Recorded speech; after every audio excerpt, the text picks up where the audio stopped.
computer. So if you want to mute your microphones, and we'll get started. I'd like to introduce you all to Daniel Huffman. I met Daniel online and social media, imagine that. I have followed his work for quite a while, and at the beginning of all of us being kind of stuck at home due to COVID-19, one of the things that most impressed me was Daniel put it out into the world. Hey, we should have a professional development day. Here's a Google sign up sheet. I'll organize the day. And he put it out there in the world. And that's coming up in a couple of weeks. And so I have to applaud you for that particular effort. But it was great to see the variety of folks who started showing up. Along the way today, this is going to be a little bit different. I'm going to have Daniel introduce himself, but we don't have a formal presentation. This is going to be a conversation and then some demonstrations based on your questions. So while I normally say stay muted, do me a favor, open up your participant window, and you can use those.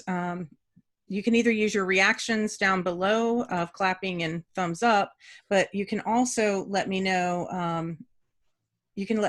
either in the chat or that you have a question over in the participants area by just giving me, yes, I have a question. So Daniel, I'm going to turn and you. I have the chat window open too, so okay. If people want to say things. As far as the comments about the how to do map stuff, it's probably the easiest conference I'll ever organize because I don't have to negotiate with a hotel or figure out, space arrangements or anything. I just set up a schedule and everything is on those people. So I don't want to take too much credit. I just put an idea out there and everyone else is actually doing the work of filling everything in for the most part. The schedule was the hard part because it turns out that when people are all in the same place at a conference, they're all in the same time zone. And that's not something you can take for granted when you have an online thing. So I have people there's one woman who's going to wake up at 8:30 a.m. in Hong Kong and give a presentation after having missed the entire rest of the day while she was asleep. So things like that. In any case, I'm Daniel Huffman. I make maps on the internet and in print. And so let's see, how long have I been doing this? I got a master's degree in 2010 from the University of Wisconsin, Madison, which is sort of a big training center for cartographers. And we have a cartography lab there and a cartography degree program. So I went and did that, and because I really liked maps. And from there, I decided I didn't want to get a real job. And so fortunately, people paid me to make maps for them, and I started freelancing. And so that's kind of what I do now. And I work for a lot of different people. Sometimes it's, somebody is writing just a history book, like retired history professor wants to write a history of this Arctic expedition that they're very nerdy about, and they just need a couple of black and white maps to go in there. So I do small things like that to big things for like big conservation agencies like the Audubon Society. Kind of whatever people will pay me for, I'll try and figure out a way to do it. But it's all, in my case, static mapping. So it's either in print or it's on your screen, but it's not moving or changing those sort of interactive things. That's a very different skill set that other people work on, but it was something that I've never really gotten around to playing around with too much. I guess that's my basic brief background. I don't know, is there anything else I should mention specifically before I turn it over to all of you? No. Anything you wish to share is fair game today. Okay, fair enough. So and you can share your screen. So yes, that'll come up. I'll just do that now actually. So I'll just, let's see here. Yep, there we go. Okay. Is that working? Yes. Okay, great. Yeah, so this is my website. Long time ago, I thought my advisor said, you should have a website.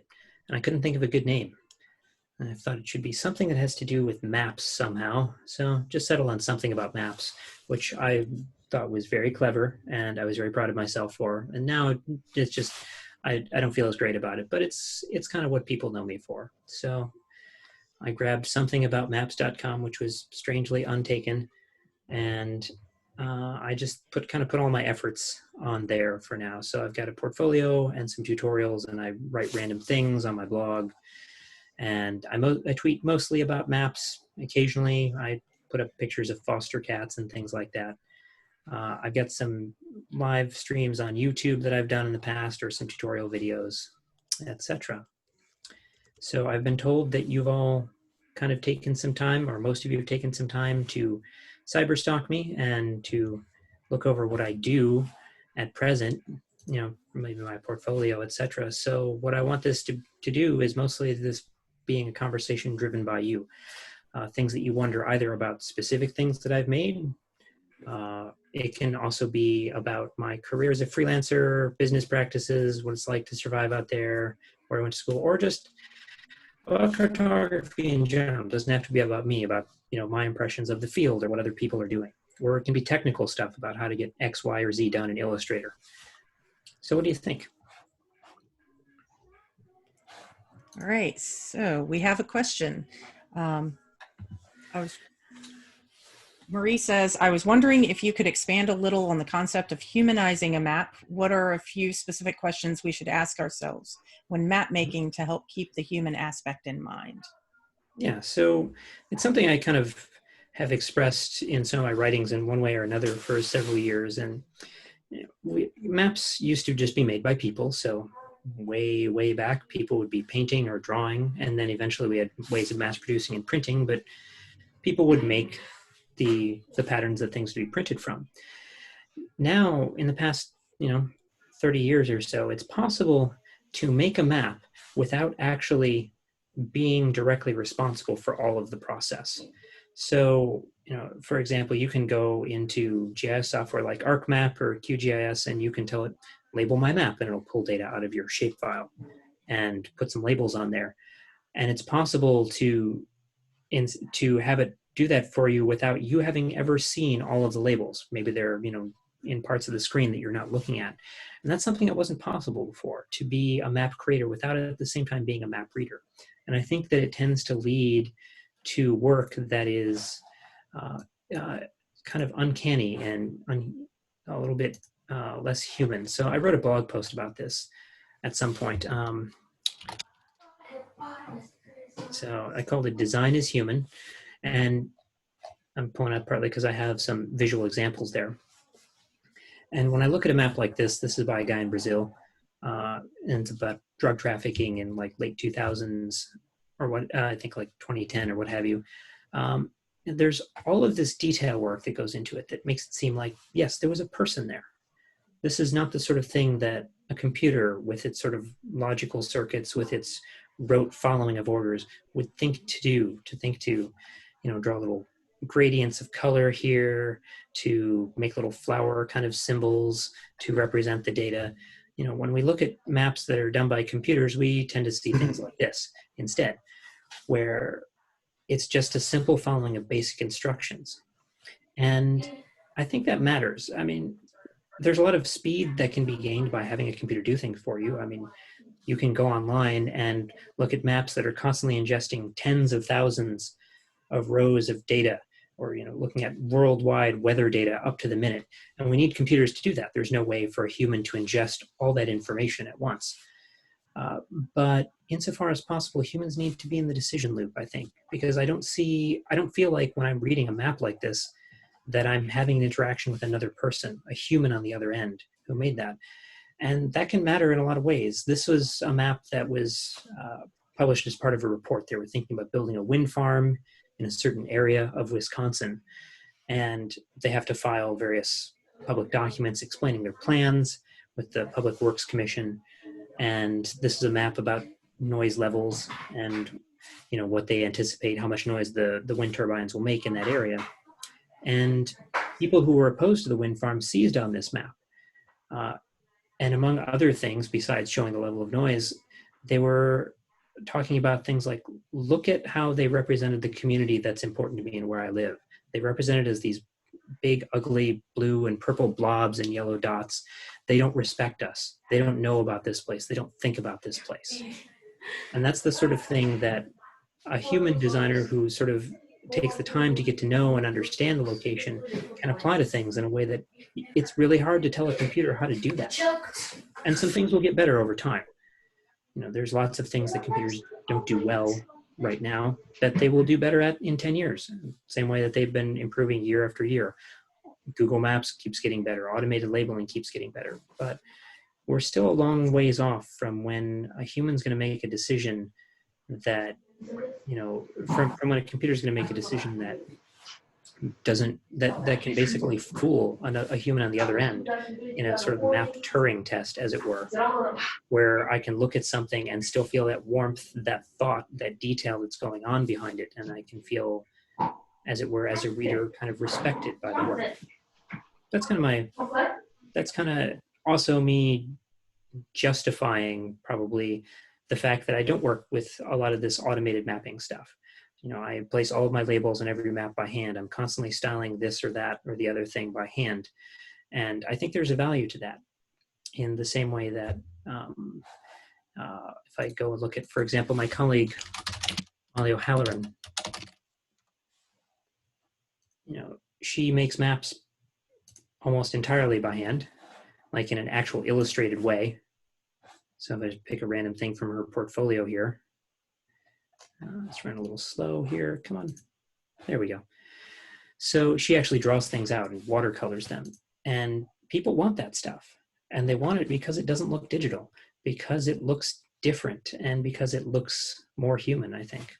It's kind of a fuzzy concept, but I think it's an important one to keep thinking about it. And I don't have all the right ways to explain it yet and all the right answers, but it's something that definitely drives my aesthetics. So I hope that kind of gets at what you're asking.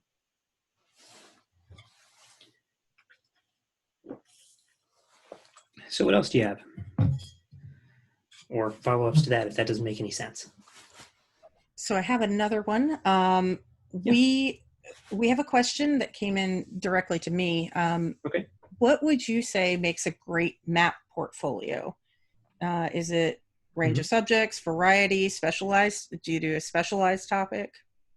So this is one of the things that that my colleague Tanya Anderson, she does a lot of professional development for cartographers, and so I've picked up a lot of advice from her. So probably any good advice I have, just going to credit to her preemptively. And I would say that it's valuable to have in your portfolio a variety of things, because when you're going out there, your portfolio is a key piece in trying to get a job. And if you've spent your entire time, looking at, topographic maps and making those kind of things, or trail maps or something like that, and that might be great if you want to show a company that makes those kind of maps. But if that doesn't work out, because sometimes you have to be very flexible in the kinds of cartographic jobs that you get, then you don't have a lot of other styles to show for it. And I think what is valuable is to show people that you can work in a lot of different ways. Especially as a freelancer, that's important to me, because I have people who might want something that looks like this hand-drawn piece, in which case I'd send them to Molly, because I'm not a very good illustrator or a sort of, painter. But they might want, terrain maps, like this, or they might want something that looks like it's, from an old book from the 40s, or something that's sort of like a road map, or something that's, stylized like a transit map. So this way I'm prepared to do a lot of different things. And it's important to note that no one paid me for almost anything in this portfolio. These are things that I mostly did on my own to try and learn something new. So if I didn't have somebody who was presently asking me to do some work that was keeping me busy, I would sit down and think, what's something that I can't do right now? What's some map that I see out there that a colleague is doing, and I want to be able to figure out how to do that? So I'd sit down and try and come up with a subject that interested me enough to make a map of it, and then try and emulate that style, and ask people who are doing the things that you like, ask them how to do it too, because cartographers are very, very eager generally to share all of their tips. And so lots of us put up tutorials, but even people who don't, because putting up tutorials takes a lot of time, if they're not putting those up, they might still be able to answer some of your questions on Twitter or email, or however you can potentially reach them. So I'd say, yeah, there's definitely a value in keeping things broad in your portfolio. And especially, when you're starting out, your portfolio is going to be small because you've only made a few things. And I think it's useful to think about, as you go on, as you develop more things, you might want to think about rotating out some old things. at a certain point, especially so that your portfolio starts to show the way that you're different from other people who might have learned through your program. And my colleague Tanya, she worked at a private sector mapping company in Madison for a number of years, and they could always tell who had gone through what training courses based on the maps in their portfolio, because they would say, well, this is the standard lab assignment from lab number 3 in this intro course, and everybody always had that in their portfolio. So finding things that you can do that are beyond the ones that you've specifically been asked to do in your courses, that's what can help set you apart a little bit more. And to show people that you're willing to be creative about it, because this is a creative profession, and to show that you can bring your own ideas to it, and to show that you can learn from others is, I would say that's pretty important. I do see colleagues who take different approaches to their portfolios than I do. I just kind of throw everything out here in pretty much chronological order. Some people thin theirs down over time so that somebody doesn't have to wade through for, like maybe I could cut this down to 10 things to show 10 very different styles, because, this is a terrain map, this is a terrain map, this is a terrain map, and they all kind of look blue and green, and maybe that doesn't give anybody a different sense of me, and it causes them to spend a lot more time looking through to figure out what I can do. In the case of freelancing, I think there's an advantage just in that the more stuff I have in here, it's the more kind of samples to give to a client, because most of the people who come to me and ask for something don't quite know how it's going to look at the end, and I don't know how it's going to look at the end. They'll literally say to me, I just need a standard map of Illinois. And I'll have to ask them, well, what does that mean to you, standard? Because that can encompass a wide variety of feature types like roads and rivers and lakes, or a lot of different typographic styles or colors or no color. And so it's valuable to me to have them look through my portfolio and point to something and say, yes, I want it to look like this thing. And I say, okay, well, now I know what to do. That helps me a little bit better estimate what you want and how long it's going to take me. So I think there's some value definitely from a freelance perspective in being able to have a lot of options to show people, and to point them to other people's portfolios and say, pick something from somebody else too. If that's what you like, I might be able to still do that kind of thing, but to get some examples, because we don't have a lot of cartographic language that's out there in the broad populace. There are ways that cartographers talk about maps and think about them, but most people don't. And so we need to kind of be able to give them the tools to express what they want, I would say. So I kind of went a little off tangent, but broad portfolios, that's kind of my advice, I would say. I think that's great advice. I know that there is a question coming in from Evan and Ella. Mm-hmm. So I'm going to have them unmute their mic. Sure. Yeah. Hi, Daniel. I have a lot of questions about Illustrator things, and so I'll try and disperse them throughout the conversation. Okay. Or we could do them all at once.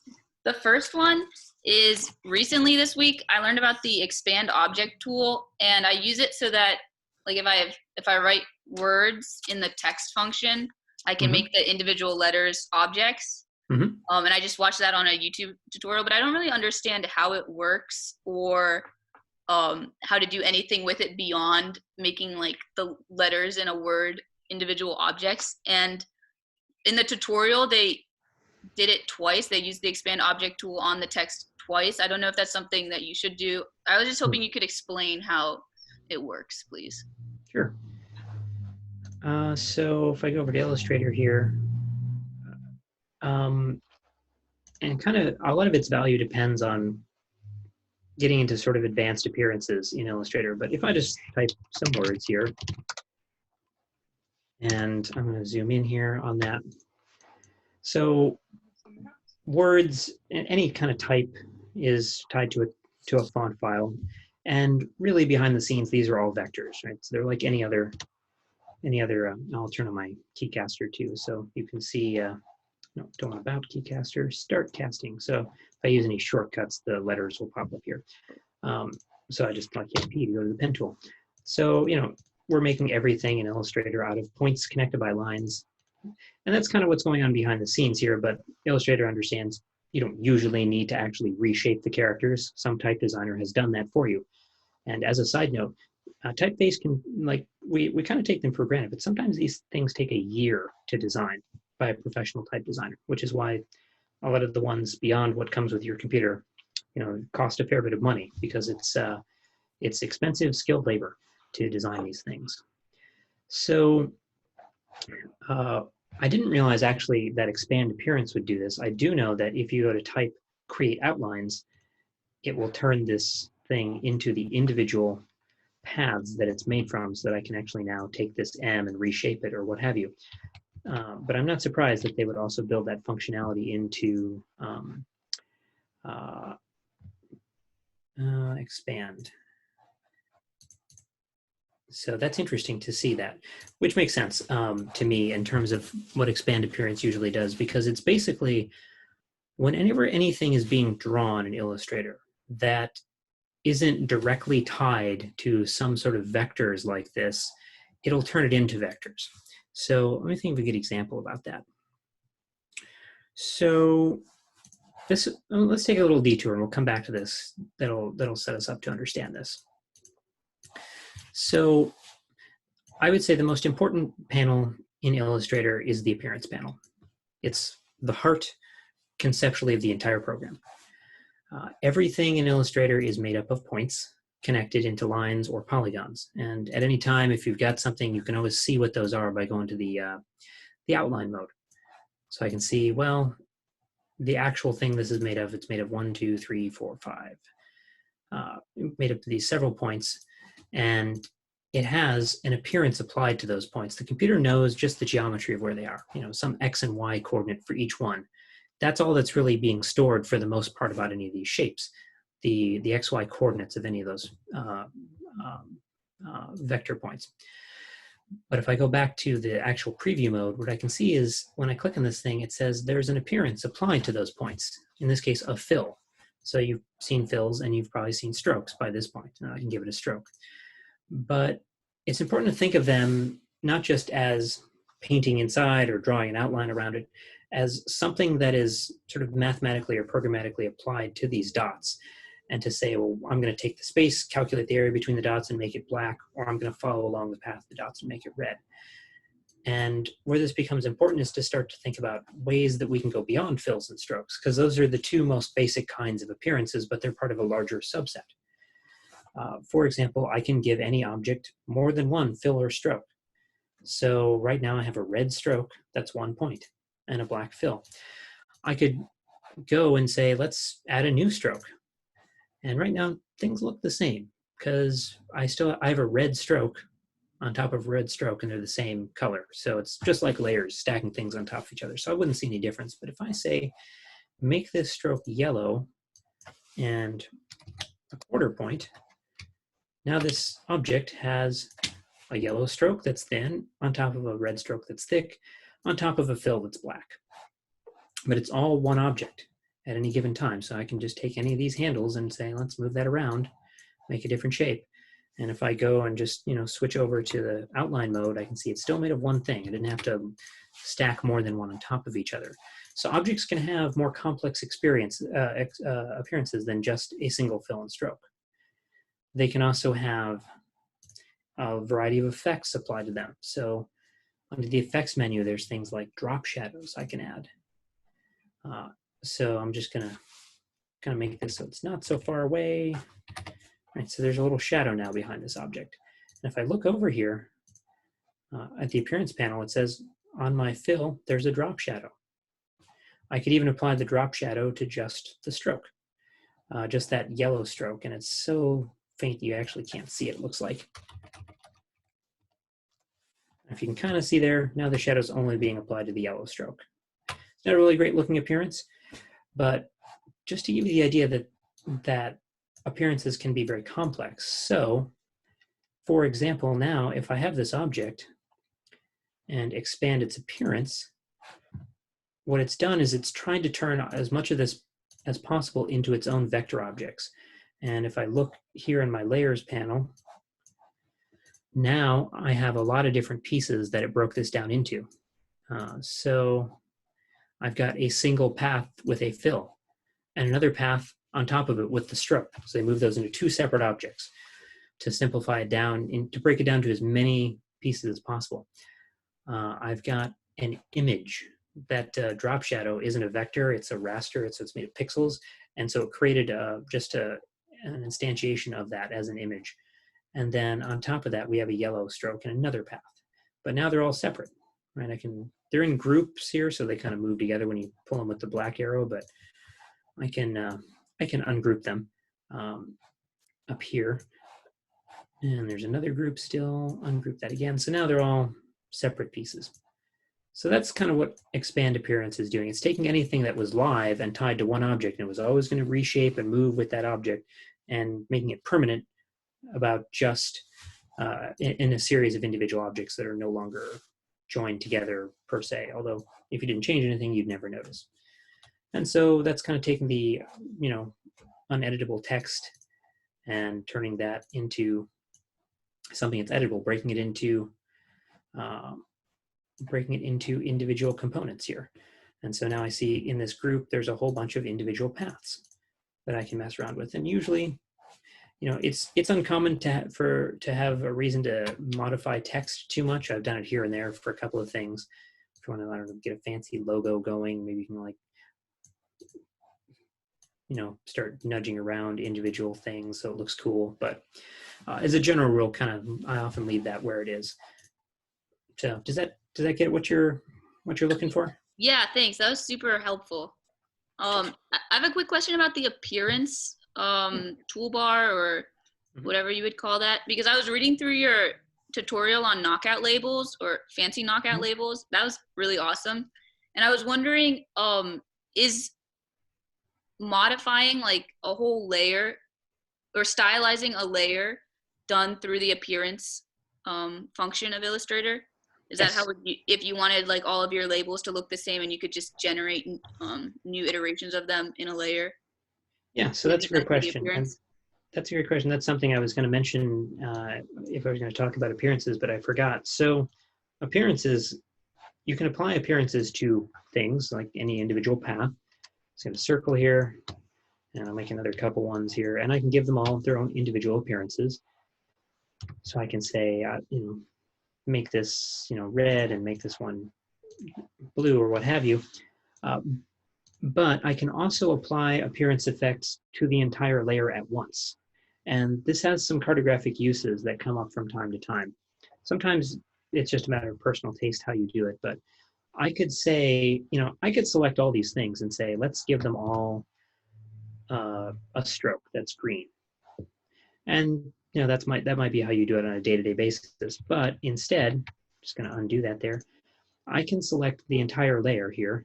And you see this circle here. It says, click to target appearance, and drag to move it.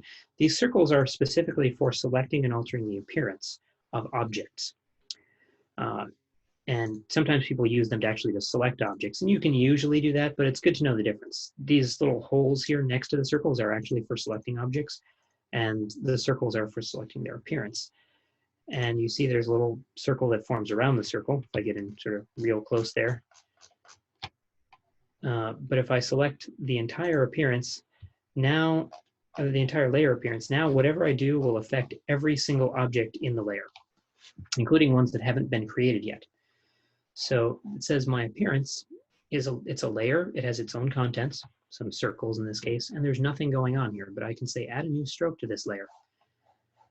And I'll make it green, and now everything in this layer, regardless of what's going on, gets a green circle, or a green stroke around it. And that includes if I drop anything new in this. So I drop a little square in there, it automatically is green.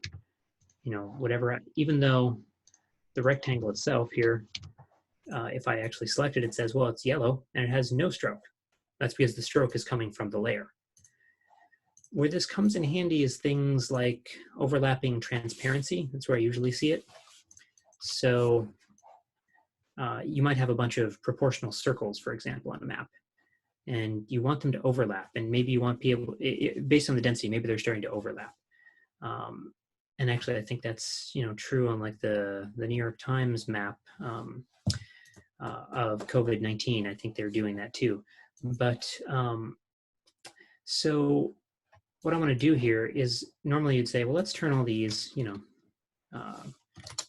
20% opacity. what you notice is that and I'm going to take away this stroke. I'll just turn it off for a second. See, it makes it clear to me where these things are overlapping.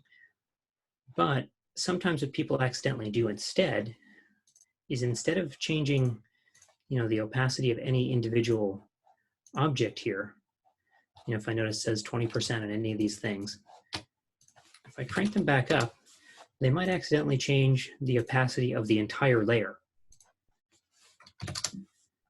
There we go. And now there's no more overlap, because what it did was it took everything, drew them all, and then when it was finished drawing them, including all of their overlaps, then it turned all that transparent, so that if I had another layer underneath that was green or something like that, and put that underneath, just drag that down, I can see they all, like as a group, overlap this thing, but they're not overlapping each other. So it's good to always be aware of when you're applying things to appearances to groups or to individuals. Oftentimes it doesn't much matter, but sometimes there are effects that you want to have happen only to the whole group of things. And like transparency here, I could do the same thing with drop shadows. So if I bring their opacity back up here, I can say let's add a drop shadow. Make it, I don't know, blur out 2 here. It looks like it's all one object that's kind of being shadowed. They're not casting shadows on each other. Whereas if I take this appearance, it says drag to move, I can drag it down. Oh, I overwrote the red, so actually I'm going to undo that. I forgot to do that. We can ignore that. Sometimes Illustrator acts in unexpected ways. I'm just going to apply it again here. Now they're casting shadows on each other just a little bit. So you can see the red shadowing the blue and the blue shadowing the black. Well, you can't see it because it's black.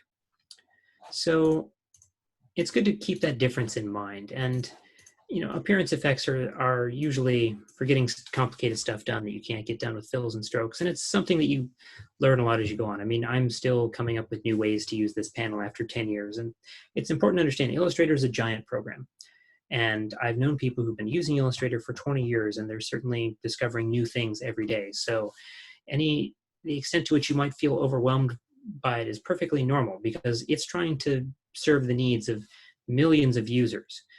People who make maps, people who, draw comics, people who work in advertising agencies, and any kind of drawing that you want to do for any kind of purpose in architecture or landscape planning. People might use this, and they have different kinds of ways that they work and different kinds of things they want. And there are always at least 2 to 3 ways to do the exact same thing in Illustrator. Like you just pointed out, this expand appearance worked on text. I didn't know that, because I was always taught to use type create outlines, which does the same thing.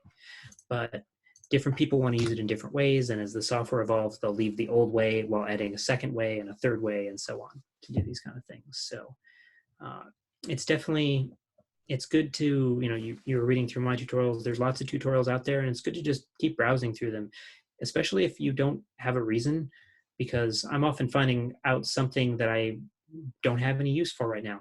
But then a year later, I remember it when I'm trying to get something done.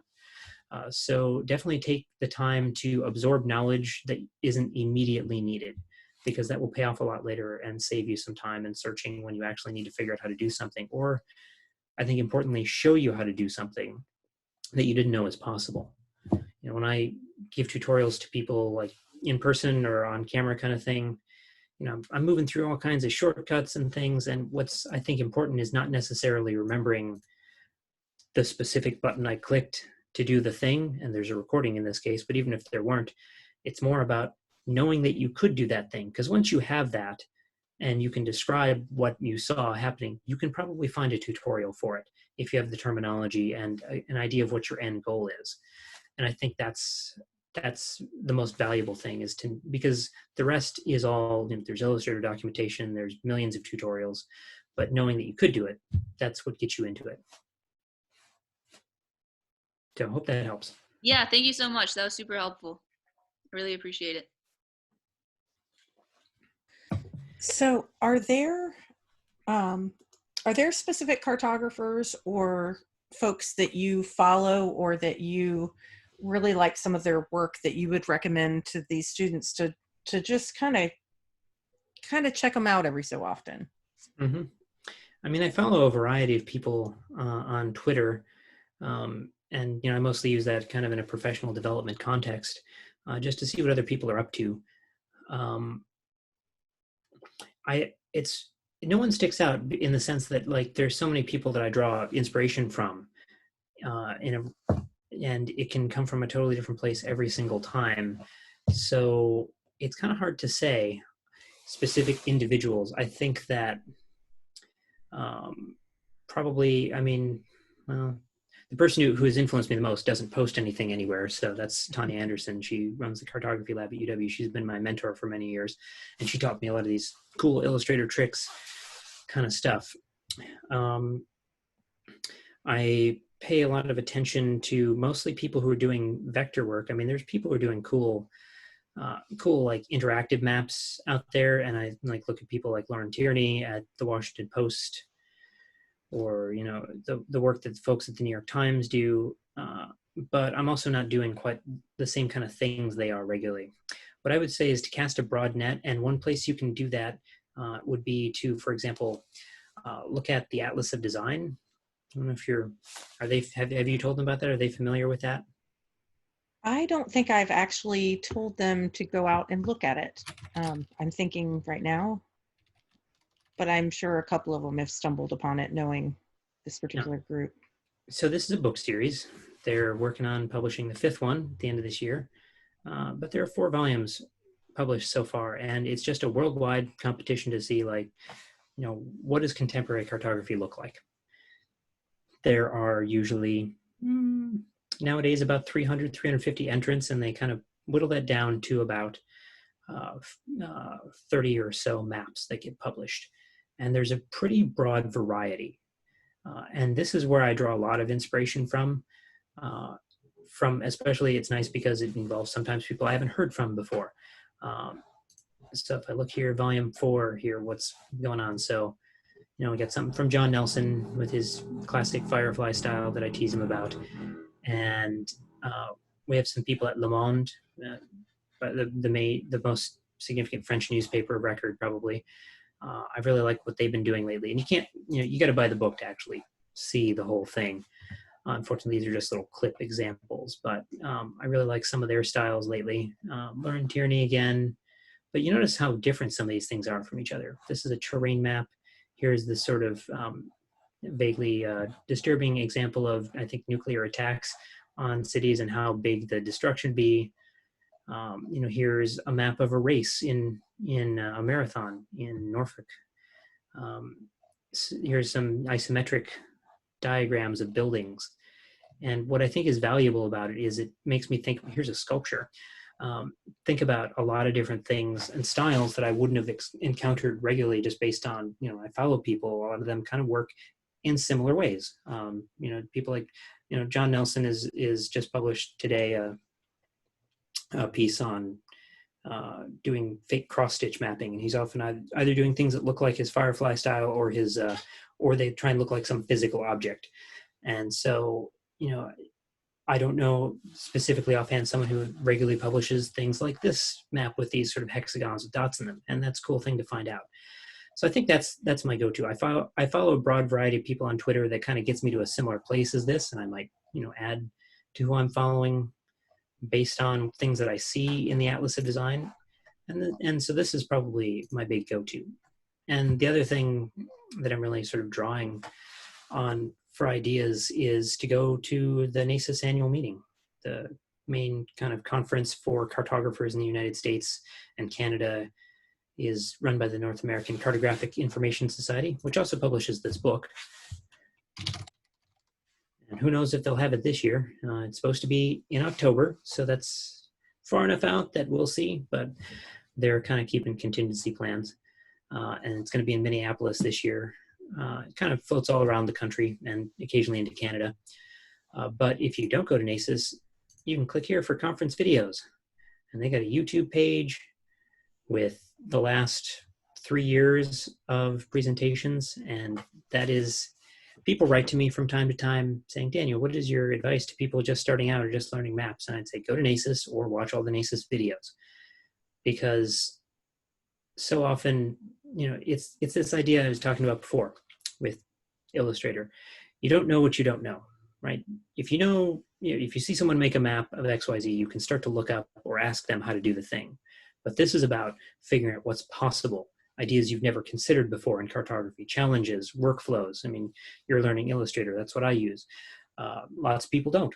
They have other workflows, and I might not have thought of some of them, some programs that I might want to try, until I see someone else using it, and they show off what they were able to do, and I think, oh, maybe it would be easier for me to learn that thing to do this sort of idea for fine-tuning my shaded relief or what have you. So that's sort of a roundabout way of getting at it, but I'd say it's less about a focus on an individual person and more about casting a broad net. Or in the case of my Twitter, I sometimes just follow people who retweet lots of other people, so I don't have to follow all those other people. It kind of flows through one or two people who are themselves casting a broad net.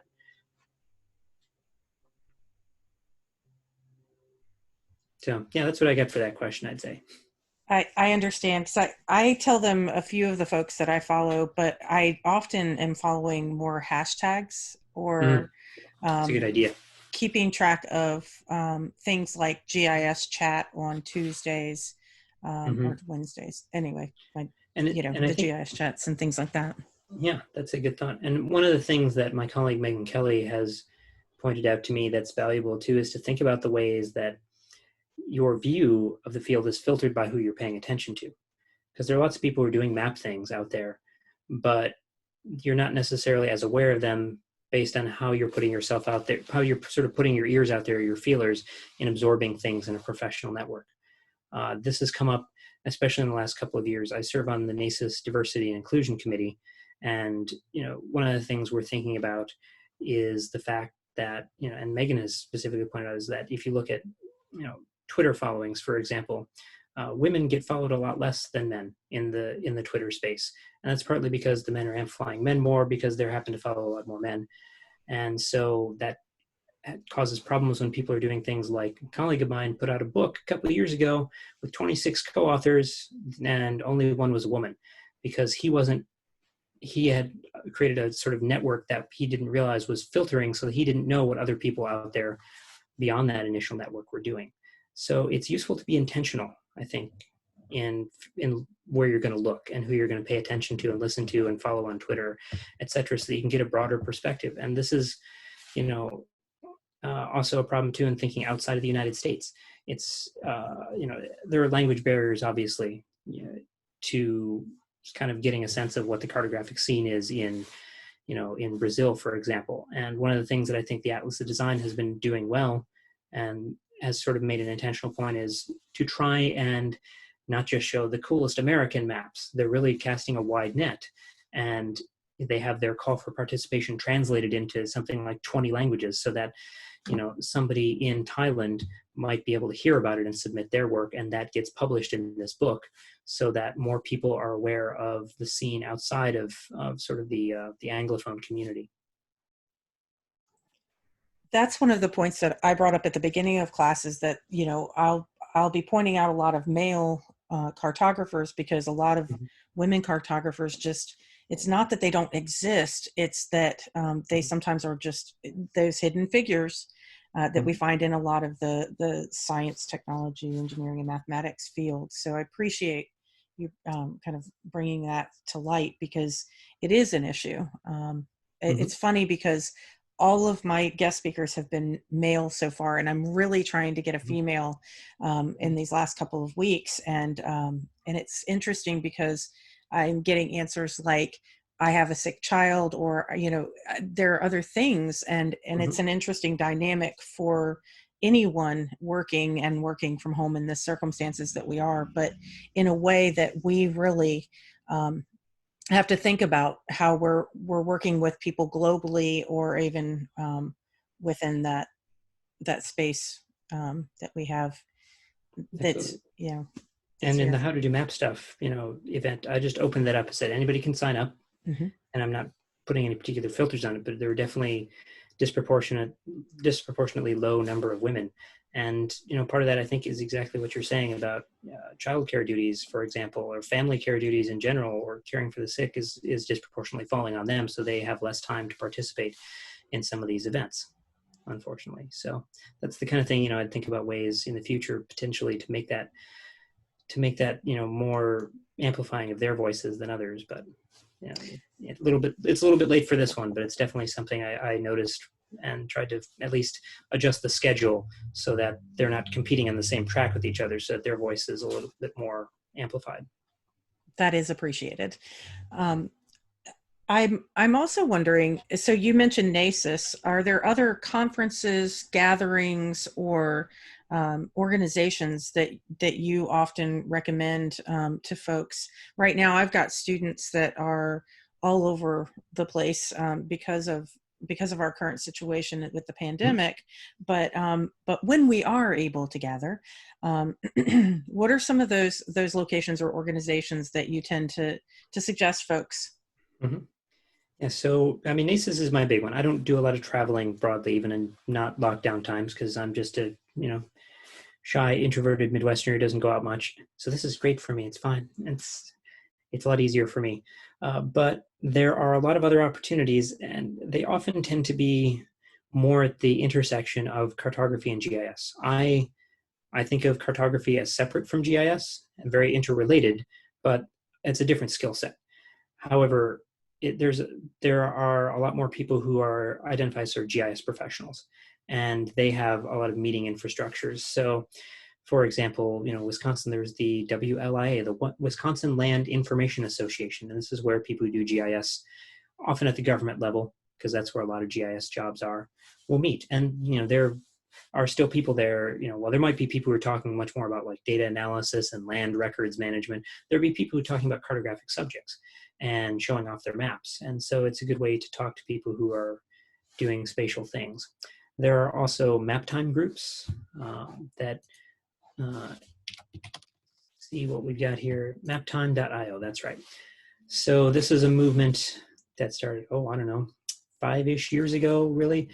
And it's just a sort of grassroots kind of thing where people form local chapters and say, like, let's meet up and talk about mappy things. And, they could be from all walks of spatial life. They could be remote sensing, GIS, cartography, and they're kind of everywhere. And they meet regularly. Here's one in Madison, which I think has met once in the last couple of years, and some are much more active. I think Boston has a more active one, for example. And they've all got their Twitters and individual websites that you can kind of poke at to figure out what's going on, or their GitHubs all over the world. So that's an opportunity, and you can start one.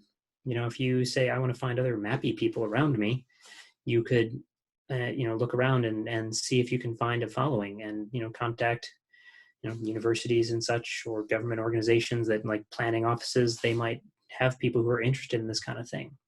So that's at the local level. It's a different kind of organization too, versus like a big national conference, 300 people. There's lots of content, something for everybody, and it's a little more limited. But it's a great connection to build. There is the International Cartographic Association, which, so I think that's it's not ICA.org. I think.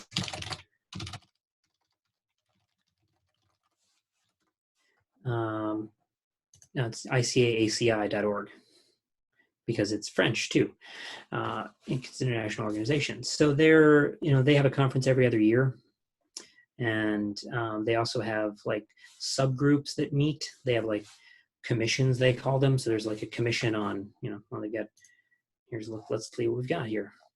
The Commission on Art and Cartography, Commission on Atlases, the Commission on Geospatial Semantics, on map projections. So whatever particular area of interest you have, you might be able to find some other nerds about that kind of thing. And some of these groups have meetings, and it depends on your sort of ability to travel. I have colleagues who are able to do things like, I'm going to jet off to Austria for a while for this meeting, and that's not something that's available to me financially. And I don't, I have I'm self-employed, so my job doesn't pay for that kind of thing. But it's also a way to form online communities. So, for example, I did a little project about Mars, and There's a Commission on Planetary Cartography, and he's not on here now, but I knew I'd seen some presentations by a previous member who was the chair of this committee, and so I got in touch with him, Enric Argentay, and asked him some advice on some things about finding some maps of Mars. So there may be some meetings here and there by the ICA, either commissions or the whole thing. In my lifetime, they have only been to the United States for a conference once. That was 2017, I think. They were in DC, so I went to that, and it was fairly sizable. It was a good 1,000 people there from all over the world. And by all over the world, I mean basically the United States and Europe and other sort of English-speaking countries, because ICA doesn't have real good outreach to the cartographic scenes in some other countries, although there is a little bit of that. That's something that hopefully they're working on. One thing that I was going to go to this year was the mountain cartography workshop that was going to be in the Rockies in Colorado. And I'm a member of the Commission on Mountain Cartography, and I still don't know what that means. I guess there have been mountains in my maps, but it's mostly terrain cartography, I would say, is kind of, if you like doing terrain maps, it's a mini conference of like 50 people for that kind of thing. Tom Patterson was with us last week, and he was mentioning that as well. Okay, I figured he would, and so he was when I met him through NASIS 10-ish years ago, and he was like the person I was most excited to meet when I was just starting as a student. I was like, I'm going to go see Tom Patterson, and then I fawned over him for years and made him feel uncomfortable and embarrassed, and now sometimes people do that to me, so I guess turnabout is fair play there. And he was organizing that meeting. It might happen next year, kind of working on, I've heard some emails from them trying to figure out how that might happen once things are a little bit safer. And if you end up in another country, lots of countries have things like this. I got a colleague in the Netherlands who organizes a yearly or biennial map workshop. There's a great one in New Zealand that I was going to go to this year till it got canceled, that they're hoping to reschedule for next year. But also, if your interests are outside of just cartography and more about, messing around with data and coding and such, there are, more GIS conferences too. And there are organizations like, ERISA or ERISA, they've got usually like, statewide organizations that might have their own conference. Or I know I've been to conferences that have been as local as Cartography in Oregon, and they managed to pull together enough people for an entire day. And don't be afraid to organize your own thing. This is one thing I've learned from being self-employed. I've set up a map competition and now this online conference. And, I used to think, well, that's something that only like professional societies can do. It turns out that, if you're willing to put in a little time to organize it, you can do it too. You can say, hey, everybody meet me at this place. And if you put the word out to people and, twist some arms, you can get some presenters or some people to submit to your competition.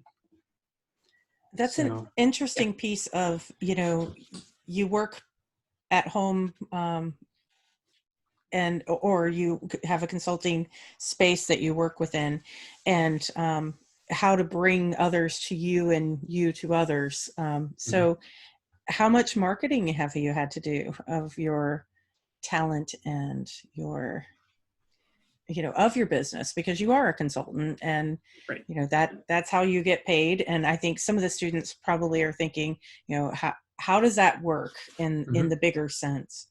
So I'm bad at business in the sense of there's a lot, I make things and I wish somebody else would do all the rest of the stuff for me. And the only thing that's vaguely like an advertisement that I have is I'm on a directory on the NASIS website. Let's see. Yeah, there's a companies tab here. And if you're a NASIS member, you can get listed. And then every once in a while, somebody comes through. See, there I am. Somebody comes through and make sure that you're still paid up, or they take you off the website. So that's the only thing that I've done that's kind of advertising, I think, in a direct way. I don't know how most people find me. Sometimes I ask them and they're like, oh, somebody told me about you, word of mouth. Sometimes people find me through here though, because people that I think it's important to understand, people who hire cartographers, if they make the decision, first of all, to hire a cartographer is a small miracle, because most maps aren't made by cartographers, because most people don't know we exist. They might think, oh, I need a graphic designer or, an illustrator or something like that. But if they think they need to find a cartographer, they will have, they'll probably just Google cartographers, and that's going to be what they're depending on. And so I think this list comes up reasonably early-ish. The rest, though, I make things that I find interesting and I put them on Twitter, and that kind of spreads the word. And I think that's kind of indirect advertising, but it's not targeted per se. I'm not specifically going out and saying, hey, I made this cool thing. You can hire me to do a cool thing for you. I probably would have more money if I did things like that, but it's just kind of not how my brain is oriented. I'm one of those starving artist types who is in it for the beauty.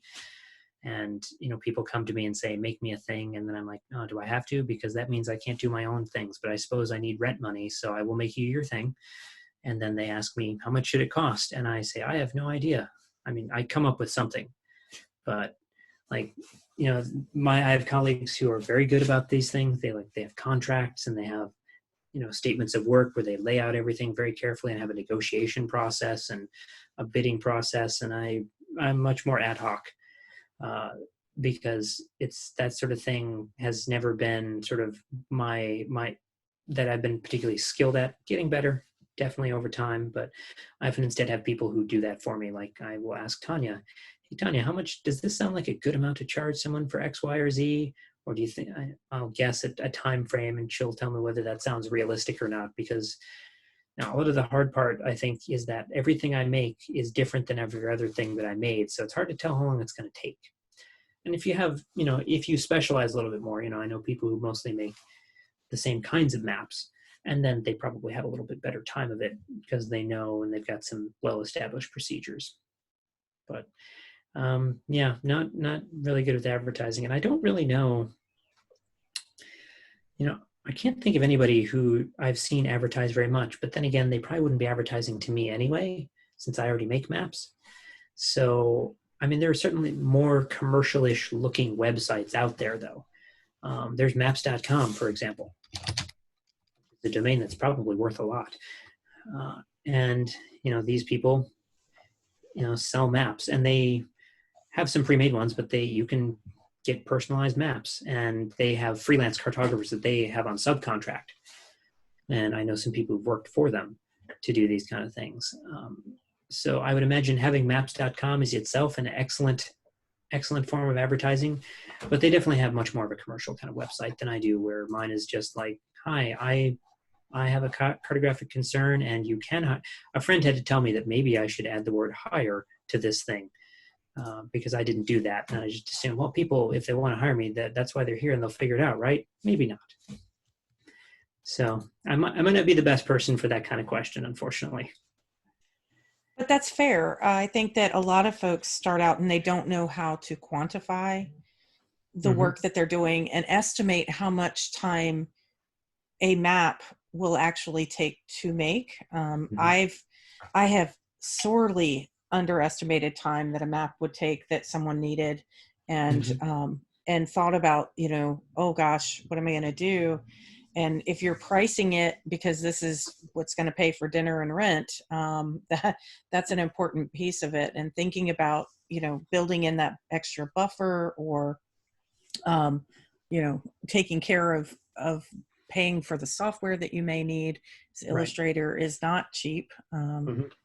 And those types of things. I think that's also kind of. That's also fuzzier too, I think, is part of the problem, because if I were building chairs and you said, build me this chair, I would know, like, I have to go buy wood and nails, and those have a fixed price that I know, at least, of materials, whereas Illustrator has an annual price, but it doesn't really have a per project price.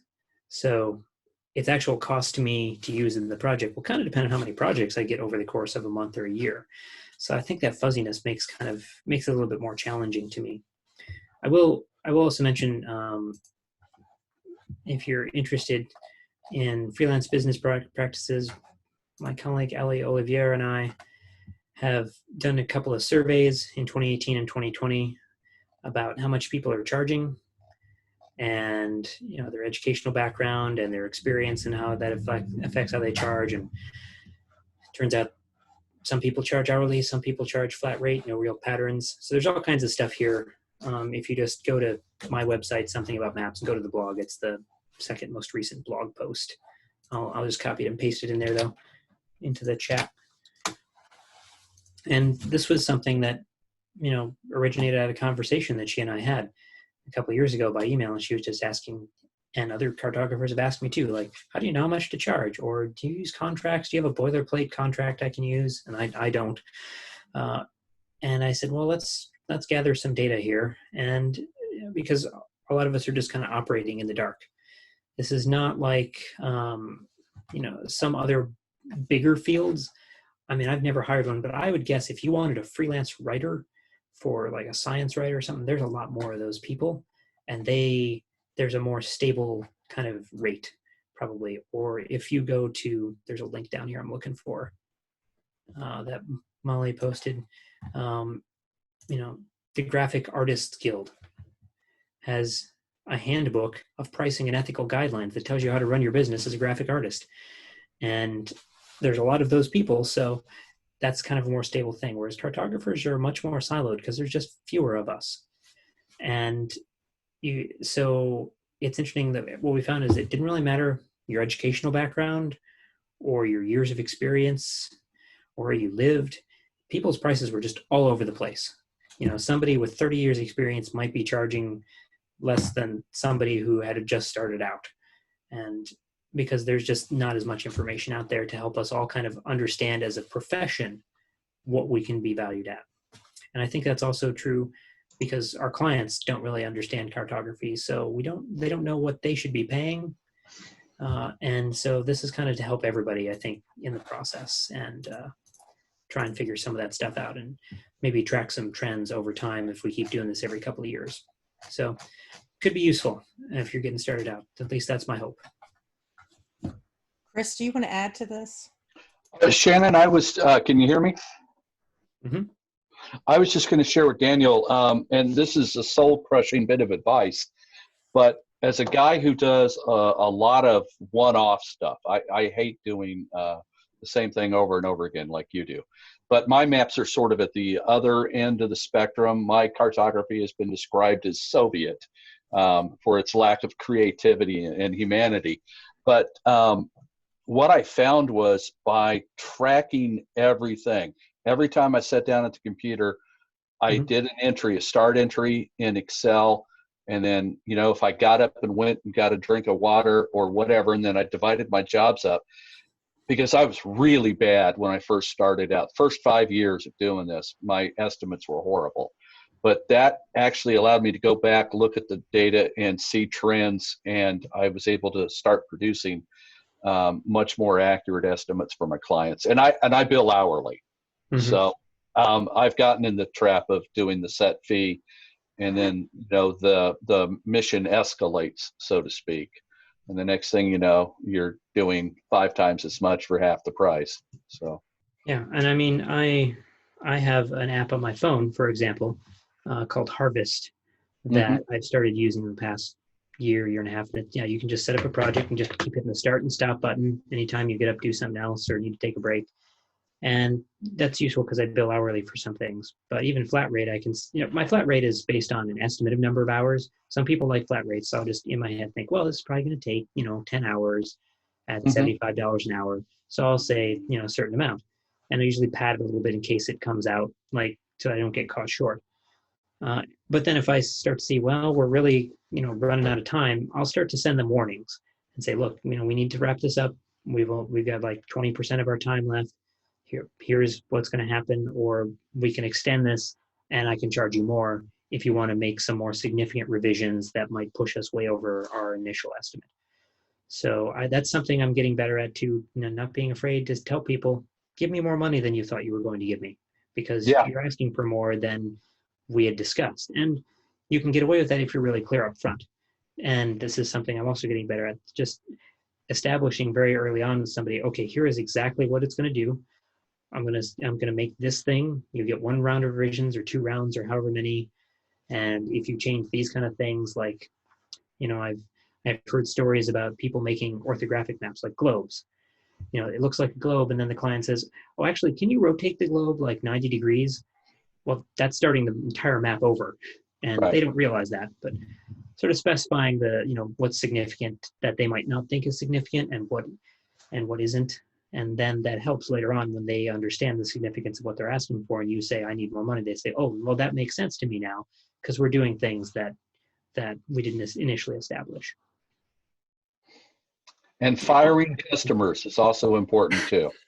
I've had colleagues who've gotten into some very rough situations, and like, you just let that person go. Stop, even if they don't pay you, just stop working at this point, because you're just sinking time into it, and it's not gonna be worth it anymore.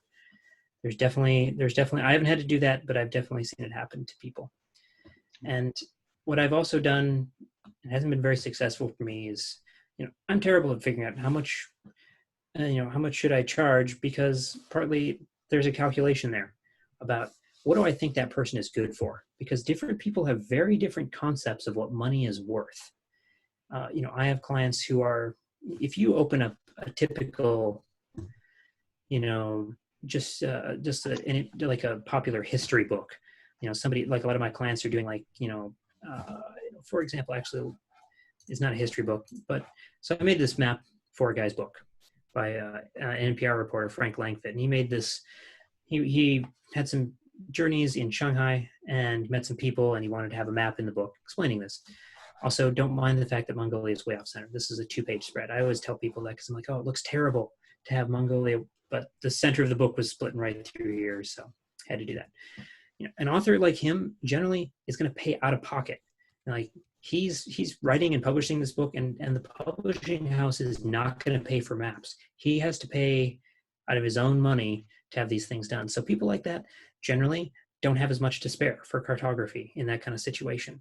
So I might pitch a lower rate to someone like that, because otherwise they're just not going to get a map. Like, they might give up on cartography, and they say, well, I guess I'm going to screenshot Google Maps or something like that. And I have costs, like got to pay for Illustrator, etc. But at the same time, in most cases, it's better to work at a low rate for me than to not work at all, because at least I'm pulling something in.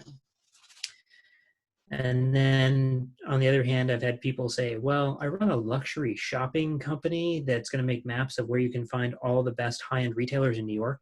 And then my rate goes up when they say words like that, because I understand that their concept of what money is very different. And, the amount of money they won't bat an eye at, is very different than what somebody getting one of these, simpler grayscale maps is going to be. So there's kind of a bit of guesswork in there. And sometimes I guess wrong, and people say, well, thanks, I'm not interested anymore. But what's valuable to me, what's started me on this tangent, is just asking people, like, what's your budget? What do you think this thing should cost? And that gives me an early sense about whether or not they're thinking realistically, because some people think maps should be practically free. Like, oh, you're just going to go and Google this, or like load a couple files and it take you 10 minutes. And they don't understand what goes into it. Which, it's not to necessarily blame them, because most people take maps for granted. But there are people who think that, and there are people who offer me much more money than I would have charged them, because their budget is just crazy, and they perhaps overestimate what kind of work this would take. So it's good to ask. And a lot of people don't know. They don't have a budget figure in mind. But sometimes I get lucky, and that really helps me understand where they're coming from a lot better. So that's my advice on that one. So does anybody else We're almost out of time. Do you need the last 10 minutes here to do your debrief? Yeah, I was going to say, does anybody else have a question that you really, really, really want to ask? Feel free to go ahead and unmute. And if not, I'm gonna thank you, Daniel, for coming and joining us. I'm going to turn my video back on for just a second here. I do want to thank you, because we get a lot of folks who come from that GIS side, and not necessarily from the other side of coming in with Illustrator. And it's funny because this semester we actually didn't have access to Illustrator or Photoshop until after we were all sent home.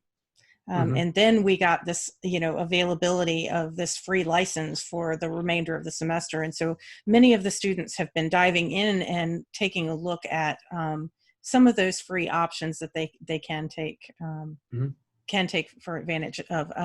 I did have one more question, and it actually is the overview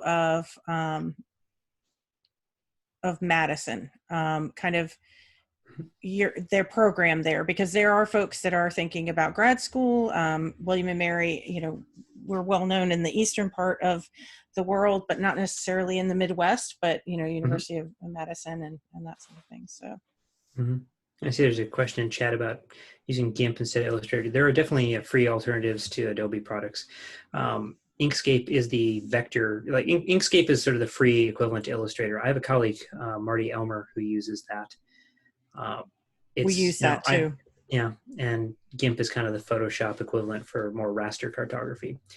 So yeah, I moved to Madison like 10, 12 years ago rather. And we've had a program in the geography department.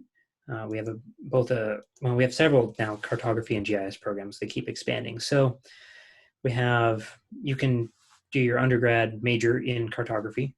So you get a geography degree, but you can major in cartography and GIS. There is a master's program, 2 years generally, in CartGIS, and some people go on and do a PhD in the subject. We also have some certificate and professional development programs. There's a 1-year accelerated cartography GIS master's where you don't do a thesis. You mostly just take the class and do some projects. And so it's more practically oriented. And then we also have some we have an online master's program as well. And then we have online certificates for like basic and advanced GIS certifications. So a lot of them involve most of the same classes. Like it's just sort of a matter of how many you take and how far you get before you say, okay, I'm done. Give me whatever level of certificate or degree that I've earned at this stage. We have, academic cartography is something that's taught in academia, largely came out of the late 1940s. A guy named Arthur Robinson, who worked for the equivalent of the CIA during World War II, made a bunch of maps for them, and then came to Madison and started a cartography program and sort of tried to treat cartography like a science and tried to say like what we can do studies and like really break down maps as like, well, let's, show people lots of different maps and say like, okay, they like this color better, this color works better, moving your label here isn't good, and to try and be very systematic about it.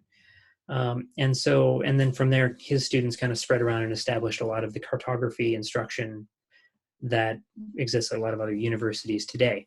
And so it's kind of the center of the American tradition. The Europeans have their own traditions coming out of like Swiss universities because the Swiss are big into mapping things because they're surrounded by mountains and need to know where to go. But in the American scene, it's a lot of it originates out of Madison. So we have, depending on how you count it, 4 or 5 cartography specific classes.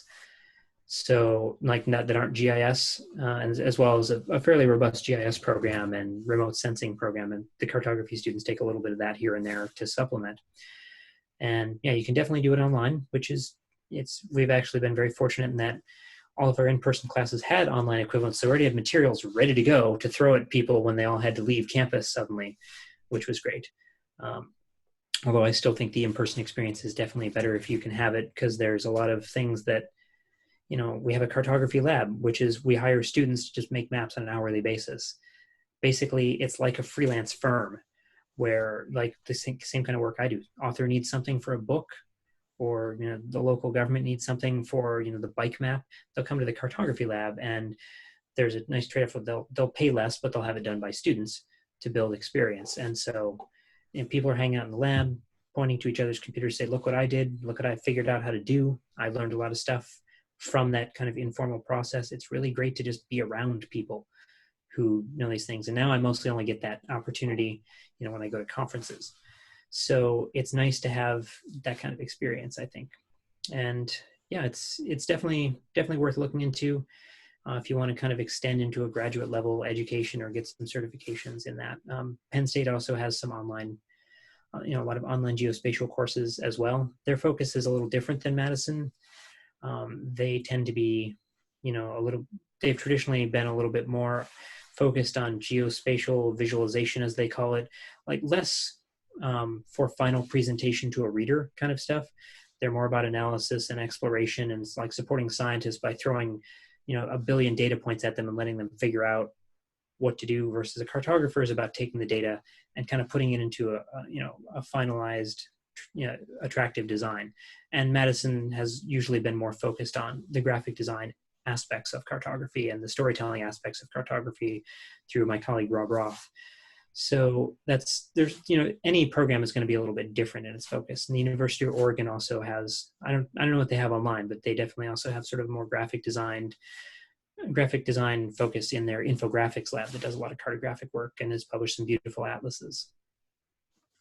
I would agree. The last question, sorry, there's one more. What is your favorite assignment given or taken as a student, or that you've been assigned as a student, or that you assign students? So let me poke around a second. I've got all my student work from my intro class poking around in my hard drive here. Lab 3 there when I took the course here. Let me see if I can find this and share my screen again.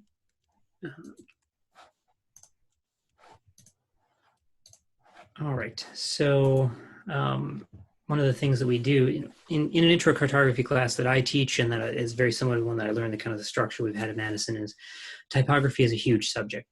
I will spend about 4 hours of class time on type design. And it's long been one of my favorite parts about mapping.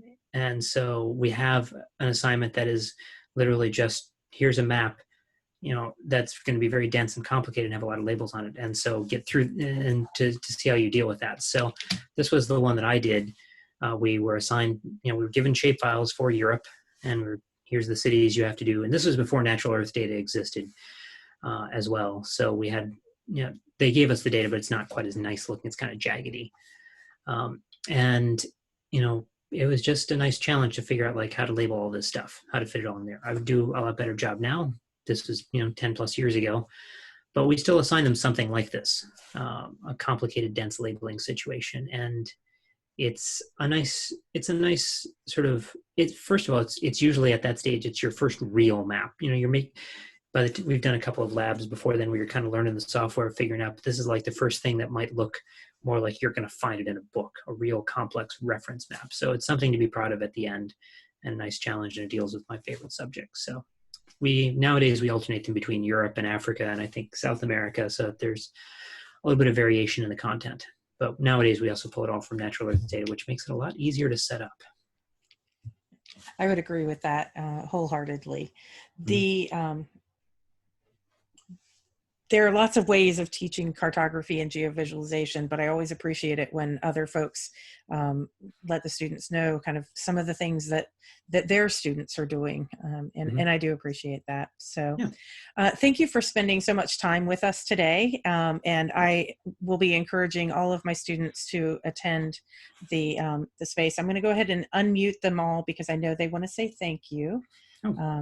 Thanks for taking the time. Everybody is unmuted, I believe, or it's making its way through it. Thank you. Daniel, thank you very much. Thank you. Thank you. Thanks for being here. Thank you. Excellent.